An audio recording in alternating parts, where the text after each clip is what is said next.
right, it's the Wrestling Caucus. I'm Peter A. I'm Smiley Arriaga. And today it's the last Wrestling Caucus of 2022. And we're going to talk about some of the things that we've noticed from AEW's Full Gear recently and WWE's Survivor Series that kind of speak to the larger, not issues, but where wrestling is today and how it's the relationship between the fans and the wrestlers. But the one thing I want to start off with, Smiley, is it's been the top of my mind for since we watched Full Gear, and even before that, is MJF as champion. What do you think of that? I don't understand any negative with having MJF as champion. Well, depending on if you just let MJF be MJF, because that, like, would anyone argue like, oh, why should MJF be champion? I don't think I don't know a lot of people that would argue that. Like, I'm happy he's champion. I did think in hindsight, like, him being like the heel in that feud and like him getting cheered was a little weird. Is this, like, I get it, like I understand that, like, he's gonna be cheered in some places, but it's just like, damn, like, it's just weird. I don't know if it's a booking thing, or I don't know if it's like just how wrestling fans are. Maybe it's a little bit of both. I don't know. Maybe it's partially booking, but it's not the bigger picture here. I think because MJF as world champion, right? Just seeing like the talent the guy has, right? He could talk for days. He can work, and he's athletic too. Because he was a prodigy on his football team in high school. He got recruited to play college ball, but then wrestling was his passion. So I could argue he could have won the world title when Jericho had it. I could argue that. That's how good he is. But well, anyway, I think now he's like more popular, and he's more of a name now than he was when AEW started. But I think the thing is, like, as far as like the actual watching wrestling on TV in storyline, you shouldn't traditionally, you shouldn't want MJF to be champion. You know what I mean? You shouldn't. But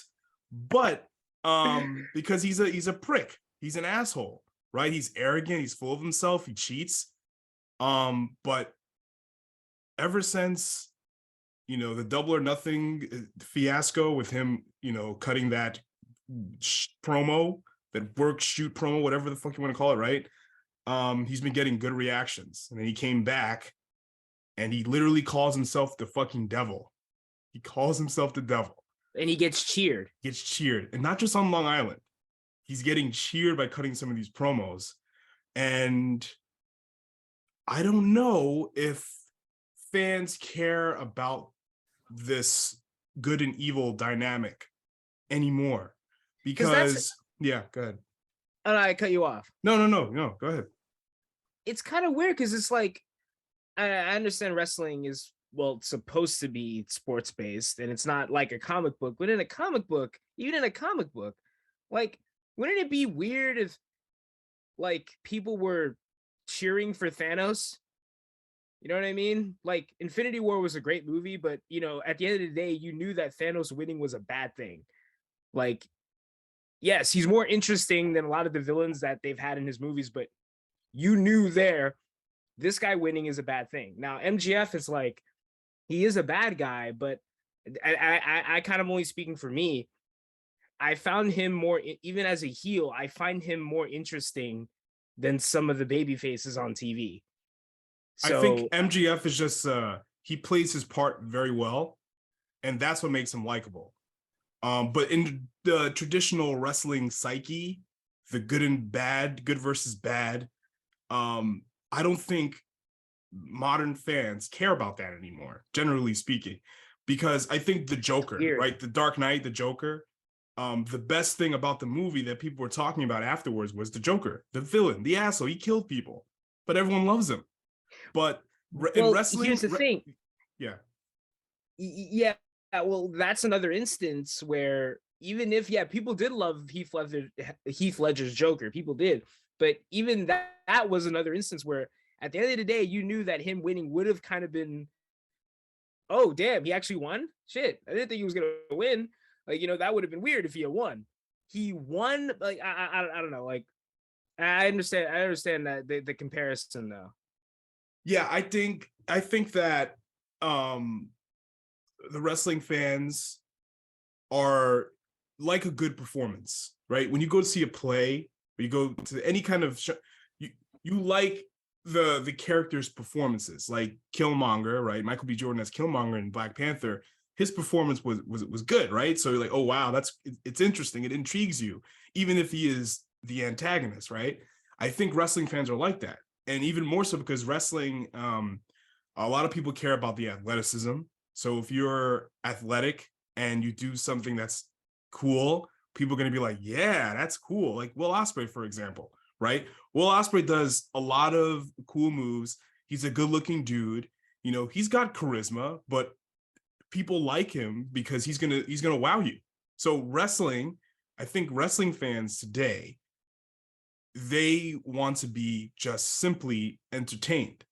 They want to see a good person play a villainous character, even though they probably won't boo them. Like Britt Baker, for example. Britt Baker is arrogant. She's full of herself, but everybody likes the Britt Baker DMD character. So she's going to get Adam Cole is another one too. He acts like a prick, but people just love it. Chris Jericho, he's a total asshole on screen, and people love singing along to his song. And they want to, they pay tickets to a show, and they want to see a good show. They want to be entertained. I think that's all it is. That is the wrestling psyche now. That is the new wrestling psychology in that sense.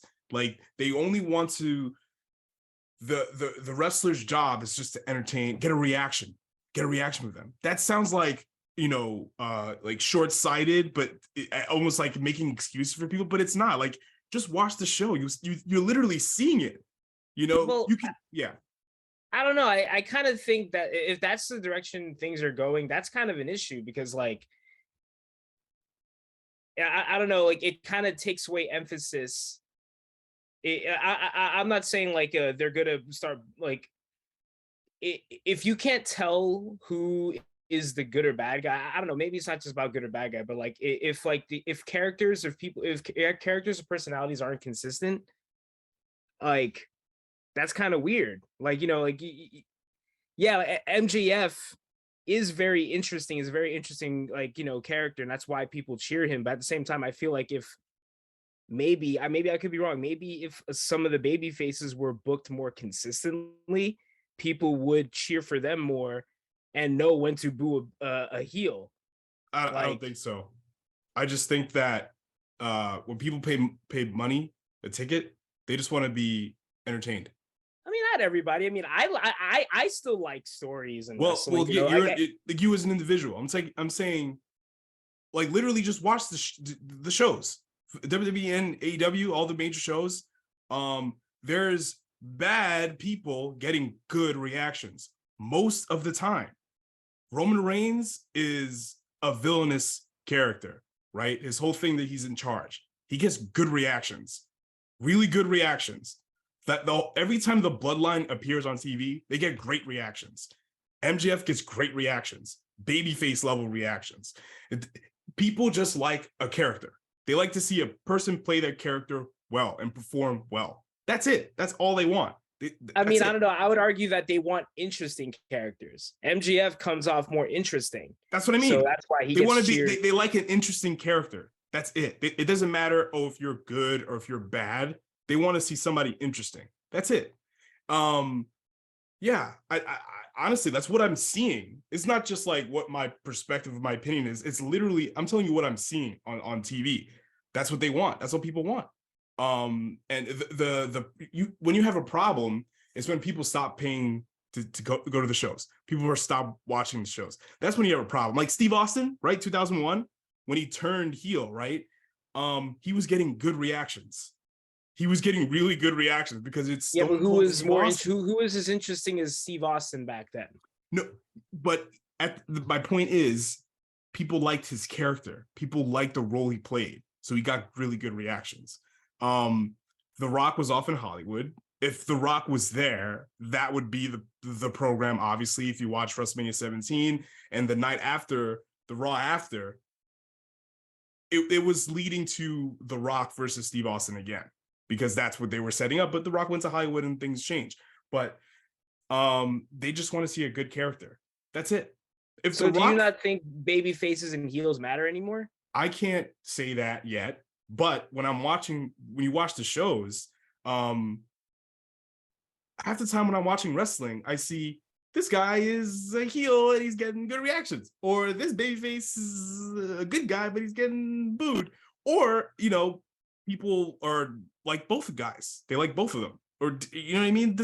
I can't say that yet. I can't say there's going to be no babyface and heel dynamics ever in wrestling ever again. No, but do you think it matters? Do I think it matters? I don't know. I can't say, because I think what matters is what the fans, what the people react to. That's what matters. That's it. That's what matters mostly. But doesn't that kind of sound like a low bar? No. It's like whatever.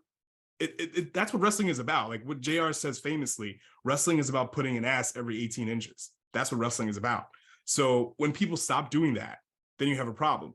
But I can't say that babyface and heels don't work anymore. I can't say that. But one thing I will say is that I think wrestling, because you ask anybody about MJF, they say, yeah, MJF should be the champion. Really? In storyline, why does he deserve to be the champion?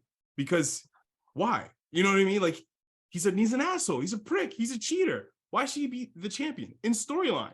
But people like his character. People are entertained by him. So that's why he's a very interesting character. So that's why they want him to be champion. And that's why he's getting good reactions in Jersey. And we'll see tomorrow on Dynamite what's going to happen. Like, is it just the Northeast? Is it just, not just the Northeast, the tri-state area? Is it just New York, Long Island, New Jersey, Connecticut? Are those the people going to cheer for him? We don't know. That remains to be seen. When he goes to Vegas in May, what's going to happen? But I just think that, I don't know. I think people just want to be entertained. They want to be wowed. I don't know. I just don't like the idea of one day going to a wrestling show and every character is this ambiguous, like 1 minute I'm good, 1 minute I'm bad, because that's just, yeah, I don't entertaining. know. I don't think wrestling's gonna go like that. I just hope. I don't think week. Well, people tend to copy each other, like a lot in any art form. So I don't think it's gonna be. I don't think any character. I think every character is gonna be different, but I think the way the crowd reacts to them is gonna be not how you would expect them to react to them. There's gonna be characters that gonna have different motives and different, but the way the fans react to them, you can't control. No matter how you quote unquote book them or not, there are certain things you just can't control, how people react to them or not. Well, it kind of goes back to Bryan Danielson's his gimmick in WWE. Like when he was WWE champion, feuding with AJ, his gimmick was calling wrestling fans fickle. That's what I kind of think about whenever I see how like, reactions like change a lot. Like 1 minute people will like a guy or hate someone, next minute they love him, and like, or vice versa. Yeah, it's just who do you want to, who do the fans like and want to see? That's it. I think that's what at the end of the day, that's what's going to happen. Like, a great example, like the Elite, right? No matter what you think of them at all, imagine how it doesn't matter how like they're portrayed on TV. Generally speaking, people want to see them. Even in Chicago recently, last week, they were getting booed, but then some people were cheering them. And at the end of the day, when they saw Ray Phoenix and Nick Jackson do what they do, people lost their minds, So I don't know. It's very interesting to see what's going to happen in the next few years with wrestling. But that's the one thing I'm noticing, especially on AEW, which has a more, a quote unquote insider fan base. I don't think. Well, they have more of a niche audience. Like, they're not really. That's what I'm saying. They have a more insider niche audience. But in WWE, I'm seeing that too. Like War Games, right? Well, first of all, like, what did you think of the War Games? WWE bringing back War Games on the main roster on Survivor Series? I mean, we kind of talked about this before. I would have preferred them like I would have preferred a war. I like the idea of a War Games or Hell in a Cell style of match being announced in a feud, as opposed to, hey, we're gonna be doing War Games matches. Yeah. That's it, and we're gonna put a bunch of people in them Well, and I roll think dice. the one thing is like, yes, we talked about this, but the one thing I'm thinking about is now, like it used to be if a press conference was heard, or what happened, like if Vince McMahon did a press conference about WrestleMania, the only people that knew about it are either were people who probably read insider newsletters, people who read The Observer, people who read The Torch. Those people knew about it. But nowadays, the you don't have to subscribe to any wrestling insider newsletter. You can watch ESPN, read ESPN or Bleacher Report or any kind of major sports outlet, CBS Sports, any kind of major sports outlet, and it's going to be reported that Vince McMahon or Triple H said this about Survivor Series. It's going to be War Games and Survivor Series. So everybody, most of the fan base is going to be aware of it, no matter what they do. So yeah, like, yes, traditionally on screen, you would want to see a program develop on screen and then a reason for the War Games to happen, as opposed to saying there's going to be War Games to market it and to get people to buy tickets to the show. Yes. So I mean, I can only speak for that. myself with that. I like, I don't know. I think stories should flow. I think wrestling should be grounded in stories, and like, you know, I for example, I bring this up as a common example. When like Triple H was trying to get his world title back from Batista, he was like, okay, I'm gonna beat you with a match that only I can beat you with, the Hell in a Cell match. Like, and like, wow, I didn't know they're gonna do that. What's Hell in a Cell? What So is that? do you think the two War Games matches that happened recently, do you think the stories within these matches, do you think they were built up over time? Do you think they were forced or not? What do you think? Well, here's the thing. For the women's match, they literally just said, hey, we're doing War Games and we're going to put two teams against each other.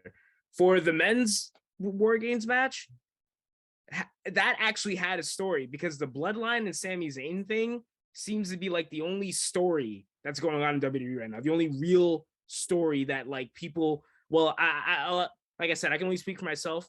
That's the only story in that company that I'm connected to. And it seems to be the only story that I see people like pop for. They're like, wow, people actually invested in what's going on here.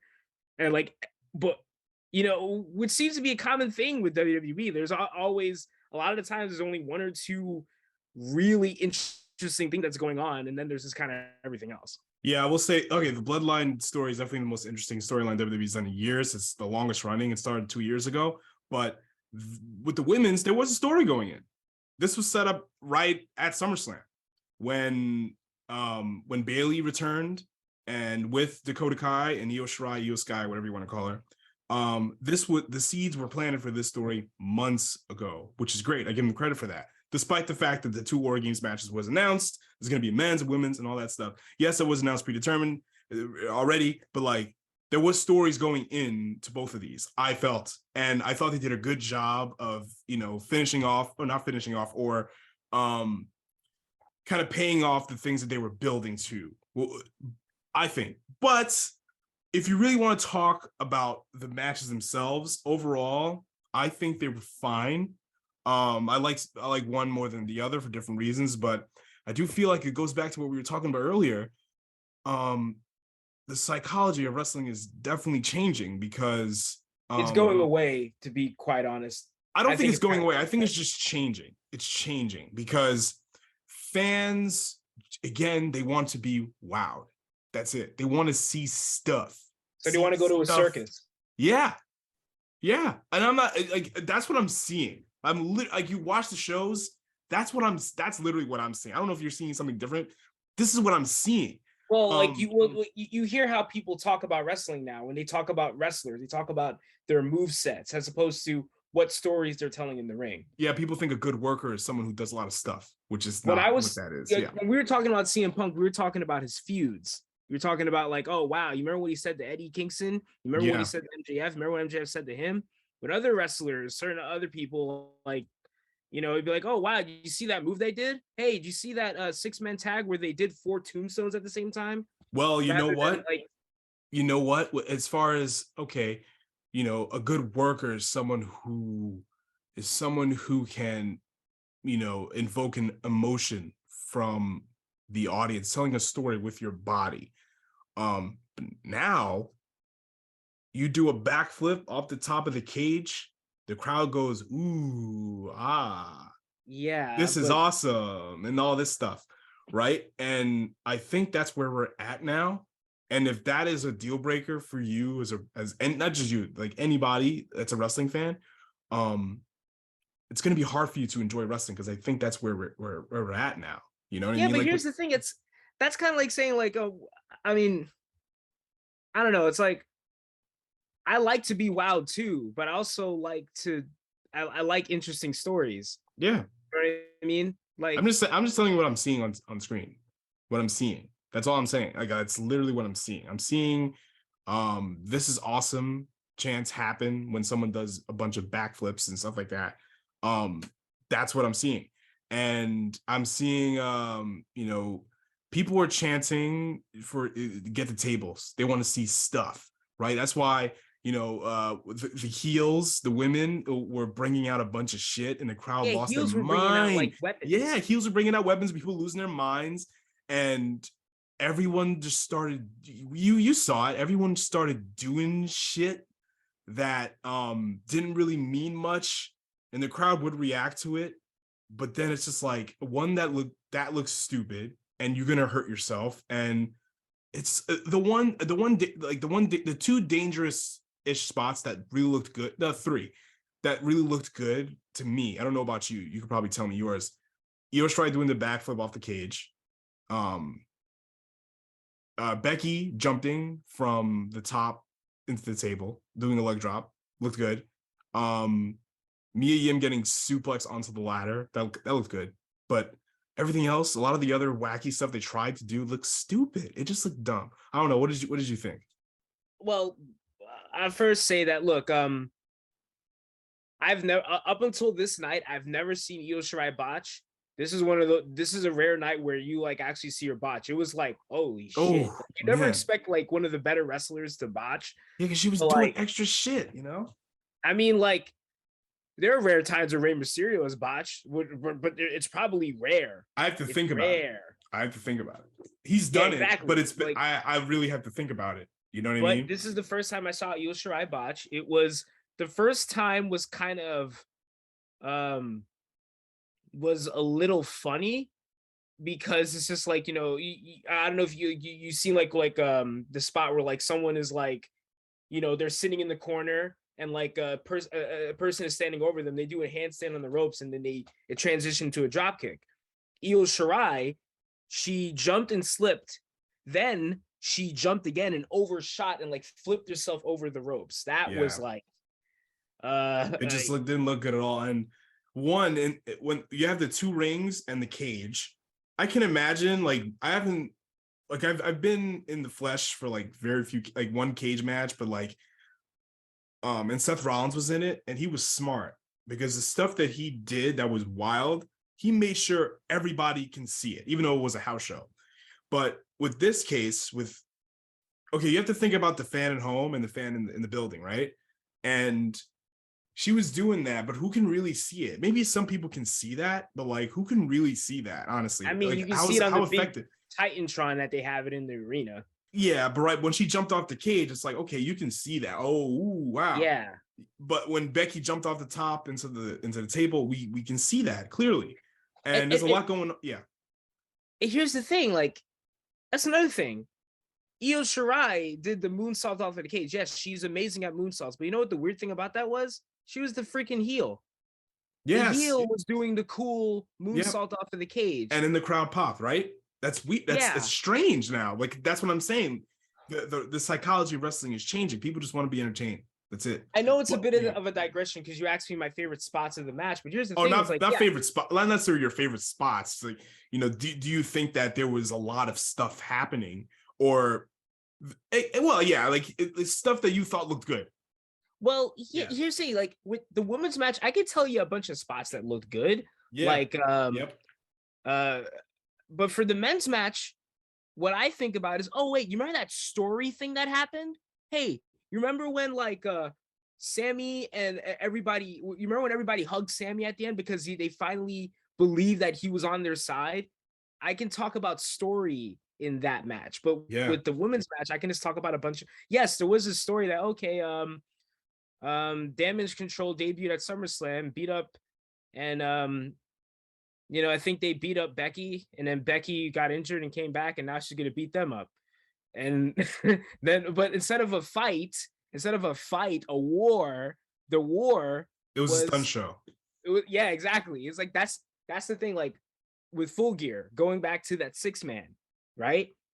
It's the same way I felt. The same way I felt about that 6-man. The same way I felt about that women's war games. Like, yes, well, granted, the 6-man tag, all the tricks and acrobatics they were doing, well, as goofy as they looked, at least like I guess they didn't botch anything. I guess.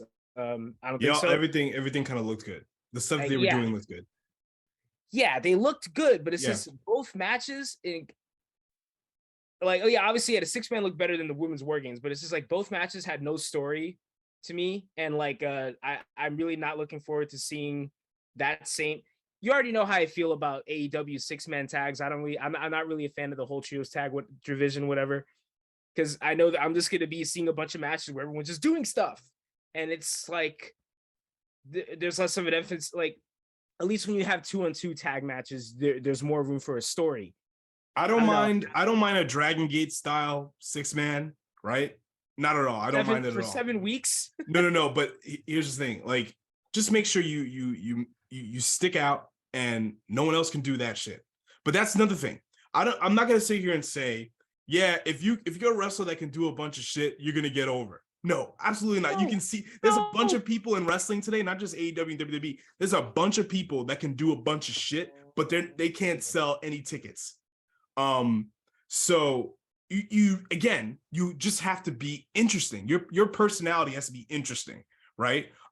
Like them or not, I think the Elite are interesting characters, right? They have a lot of charisma and they have a unique look and everything like that, and the stuff they do looks good, right? So they have that going for them.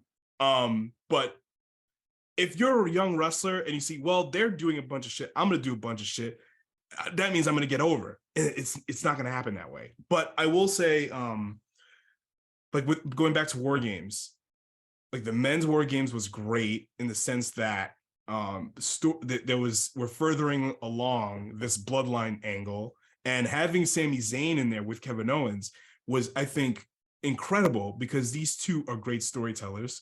They are dynamic personalities. They have a long history with each other, both as a team and as adversaries. And I thought he did a really good job with the Sami Zayn, because the whole story going in, Roman didn't really, was it Jimmy or Jay that didn't trust him? No, Jimmy. No. Jay didn't trust him. Okay, Jay didn't trust Sammy going in. Jimmy's actually good with Sammy. Jimmy and Sammy have a little handshake. Like, yeah, Jay is the one that had a problem with him. Right, and then Roman, he values family. That's his angle. I'm big on family, so he's looking at Sammy with a watchful eye, and Sammy has to gain the trust of Roman, and that's what he did by kicking his best friend of 22 years in the nuts. I thought that was awesome. No, like was that backstage segment that Sammy and Roman had. That was better. Aside from like anything MJF related in AEW, that was better in both companies. That was one of the best segments I've ever seen in both companies in a while.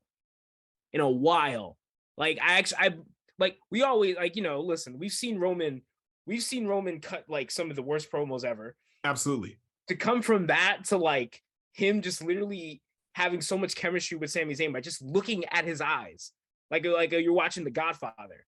Like that was awesome. Maybe it further confirmed in my mind that like they need whatever they're doing with Sami Zayn. I think they should blow it off at a big show. If they're planning to, if the bloodline betrays them and Sami goes after Roman for the titles, it should not be at no Elimination Chamber. It should be at like a Royal Rumble or like Like, I think Well, the Sammy reason why I deserved said that. Elimination Chamber is because Elimination Chamber is in Montreal. Oh, really? Yep. Can't they call it something different? Whatever it's called. But the thing is, let me ask you this. Okay. Retribution, Unforgiven. Coming off of War Games, right? You said you liked both of us liked the story that was told on the men's War Games. Does that entice you to watch Raw and SmackDown to see where it's going, or are you just you're gonna follow it here and there and then watch the big show, the next show? Oh wait, watch 3 hours every week? No. Yeah, no. I agree. Here's the thing. I was lucky enough. I didn't watch any of Raw. The only part of Raw I caught was the main event, and that was between Kevin Owens and Jey Uso. Really? That was main event of Raw? That was the main event of Raw. That match was incredible. Oh, cool. The match was awesome. That was the only thing I caught. I couldn't bear to catch anything like the Dexter Lumis and Miz. I can't. Like, it doesn't make me want to watch Raw for 3 hours every week. Because listen, like I said, even during when we used to watch the Attitude Era Raws, what was the only good thing about those Raws? Was Austin or Rock? Or Triple H, yeah, or Kurt Angle. Everything else. Yeah. Yep.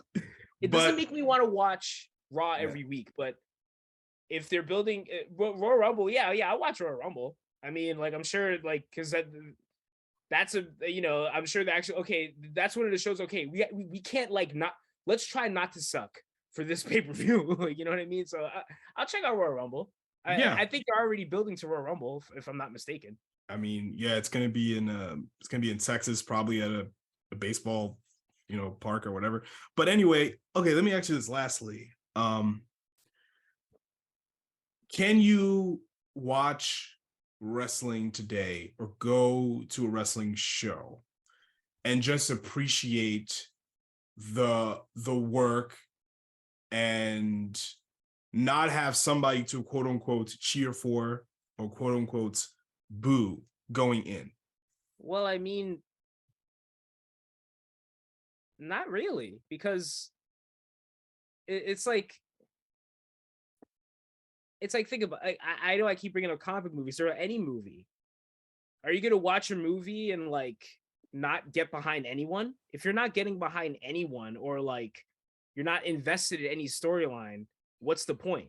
If we're just doing tricks, like, what makes wrestling feel real? What contextualizes it? The story. If I can't get behind any story, then I don't really care. I'll watch it and be like, wow, you just did a bunch of cool moves in a sequence, but I don't know. Like, I like having strong personalities to get behind. You know what I mean? Like, so I think, like, you can't really have, I don't want to sound like a traditionalist, because I know fuck shit about wrestling compared to, like, people in my life, but you can't really have professional wrestling without, like, people to get behind, or to, like, not just good guys and bad guys, but convincing stories. That's all I want. I want a good story. I want compelling characters. Do I need somebody to hate going in? Do I need somebody to head over heels be loved? Not necessarily. I just need compelling stories, compelling characters to get me in the building. That's it. What does that mean exactly? But it's just the wrestlers have to tell stories with their bodies. They have to elicit emotion. That's it. Like, that's all I want to see. Can I have a match on a card that's just go crazy, whoop wop, move, bang bang, boom boom? Yeah, I could. But if there's one or two matches on the card, fine. I need a nice mix. I need compelling people, compelling personalities. That's all. Yeah. Like, but I don't know. It's just like, yeah, like, there are some matches that I watch, I'm like, oh, this is a good match. But if there's not a single angle or a single story in a on any card, that if it's just a bunch of matches where there are no stories, that's an issue. Oh, that sucks. So who wants to know? Yeah, exactly. Of course, there's gonna be angles, that? but I mean, like, there's a need to be a true bad guy and a true good guy. I mean, You need a hero and villain. It helps. Okay.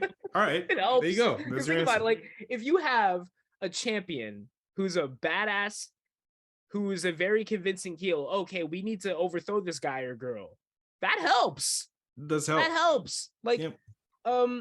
Okay, or if you the other thing where you have Jamie Hayter and Tony Storm, they're both faces. They had a freaking badass wrestling match at Full Gear. That was probably one of my favorite matches of the show, because it was like, okay, two people fighting for something. It was a competitive contest, and people love Jamie. People really like Tony Storm, but people love Jamie Hayter. Yeah, so, like, and I think that Tony Storm is very convincing in the fact that both on screen and off screen, as far as like interim, and it's like I'm not an interim champion. Like, you're the champion. You have the belt, so you're not an interim champion. There was no interim crap with them. And, like, and I'm glad they cut that out. I'm glad they stopped that.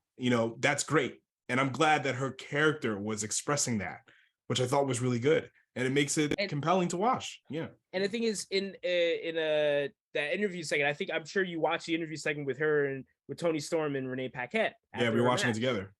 Yeah, exactly. That she came off like a real person. Yeah. She came off like a person, not like just a character. Like that's where wrestling is magic to me, is where it's like, they come off like real people. Yeah. Like, so I love that. I love that match. Yeah. Like, I'm really happy that the women's title match was actually a one-on-one match. Usually it's been like, for the past two pay-per-views, it was like four ways and all that stuff. Yeah. All right. On that note, we're going to wrap it up for the Wrestling Caucus for the year 2022. We'll come back top of the year. And I'm Peter A. I'm Smiley Arriaga. And you can follow us on the socials, Instagram at the Wrestling Caucus. That's where we use mostly. Yeah, we're on Facebook and Twitter too, but we're mostly on Instagram. So you can follow us there at the Wrestling Caucus. All right. Later days.